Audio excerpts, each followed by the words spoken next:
Good morning, Facebook. Welcome to the first of a series of interviews that we're going to be doing with the amazing Sharon Ehlers from Grieve. And the purpose of this is we're going to be talking about her fabulous new course, How to Heal Yourself While You're Grieving. So good morning, Sharon. How are you? Good morning, Andrew. I'm doing great. How are you? Yes, very well. Good. Apparently today's the biggest sick day in America. I can imagine, especially if you're living in Philadelphia. I'm sure they're still partying in the streets. Yeah, interesting how they call themselves world champions, and yet none other country on the planet plays the game. Exactly. Well, Aren't we the world here in the United States? I don't know, maybe. sometimes you might think, yeah. Well, before we go down that particular rabbit hole, let's turn our attention to the course, because this is something that I'm really excited to be a part of. I mean, the idea behind Musicto, Grieve, the idea that listening to sad music can actually help you process grief and can help alleviate grief, is something that, that idea has been generating for years. And now as the audience starts to grow and we're developing good visibility, it means we can work with businesses like yours and actually send you real relevant people that would benefit from your experience and what you do. But before we get into the course, tell us a little bit about yourself, your backstory. How did you end up doing this? Well, I worked in corporate America for 30 plus years. I actually am a cybersecurity engineer by trade, so a little bit different background. But a few years back, my best friend died by suicide. And then a couple years after her death, my former fiance also died by suicide. And their two deaths just threw me into a tailspin. I started to reevaluate everything about my life. And I realized, quite frankly, that life was precious, which I knew, but I think we get so caught up in what we're doing, and especially with work. My generation's kind of been pushed to, you work until you retire, which right now would probably be in my 80s at the rate everything's going. But their two deaths led me to reevaluate my life, and I realized that I wasn't happy. I realized that my career wasn't making me happy. And so one of the things I did was I decided to start my own company to help other people get through their grief, because I felt so alone and isolated as I was going through, my own journey, that it just made sense to be there to try to help others. So that's where this whole work sort of began for me. So, I mean, it's a huge transition, which we'll get into a little later on. But how do you go from working one-on-one with people to developing this idea of an online course? Well, I think what wasn't working for me was that I didn't understand, or I was in my engineering brain trying to analyze my grief.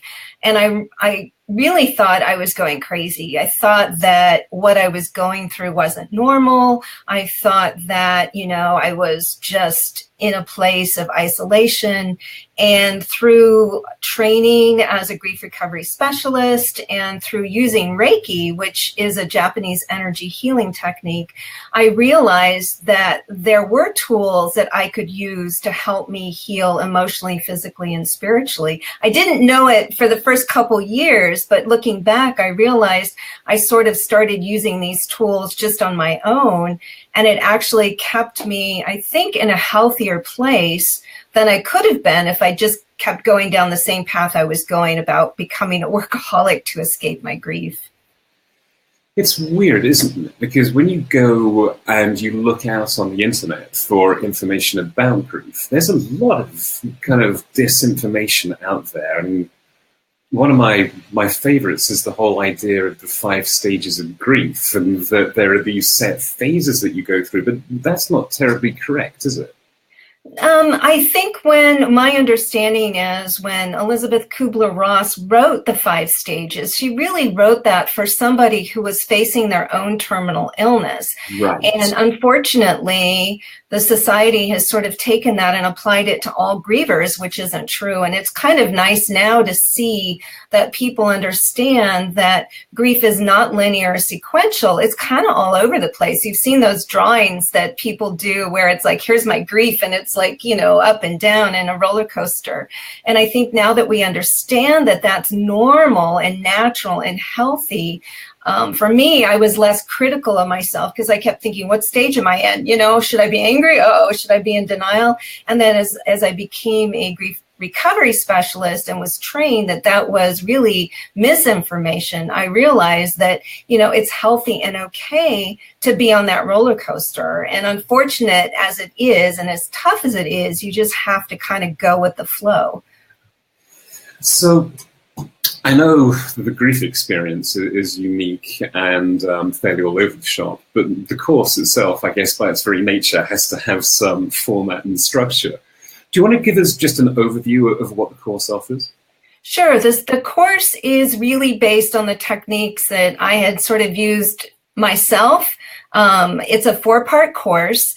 The first part is called the basics, and that's really just about the basic fundamentals about grief, the things that make it normal and natural for all of us to go through. And then I go into a little bit about energy healing and Reiki and how that in and of itself is a tool that you can use to help yourself get through your grief. So some of the basics about Reiki, including history.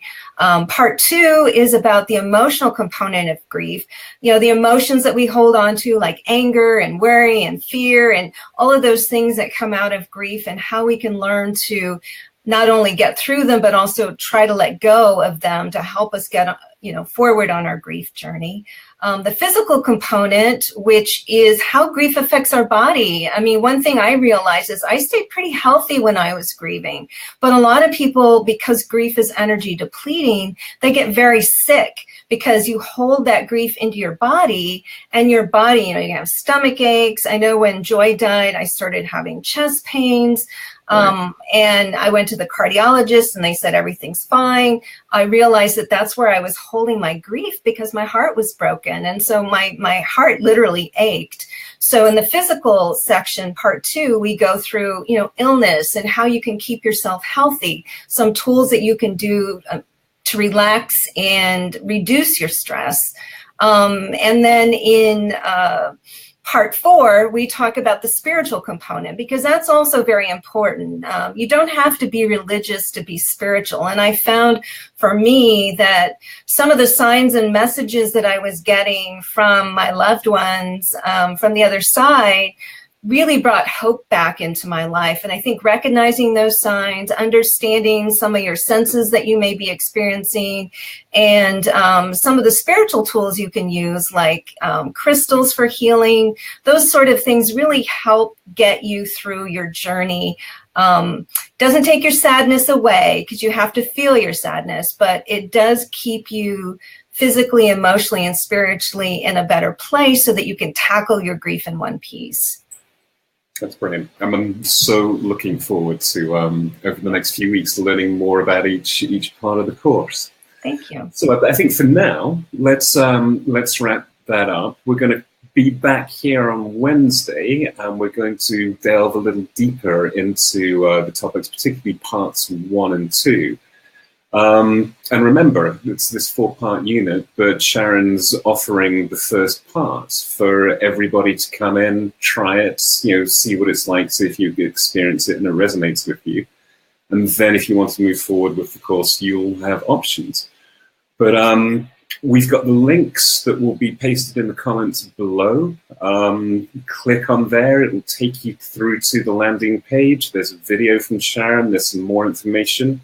And as I say, it's absolutely free to click through, try the first part of the course. And, you know, I mean, there aren't a lot of tools out there. I mean, I know I researched this when my father died. We researched it when we were looking at Musicto Grieve and the grief directory. And while there are lots of organizations there isn't that, there aren't many things that you can do on your own time, your own pacing, your own computer that actually work to help you.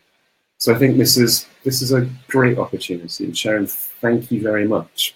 Well, thank you for having me, Andrew. I appreciate your support, and I appreciate everything you're doing at Musicto Grieve too. Awesome. All right, there'll be some new tracks out this week. It's a beautiful track called Seb's Song. More on that when we publish on Wednesday. But for now, thanks very much, Sharon. I'll see you Wednesday. And hit us up for questions below. I'm happy to answer anything. All right. Take care.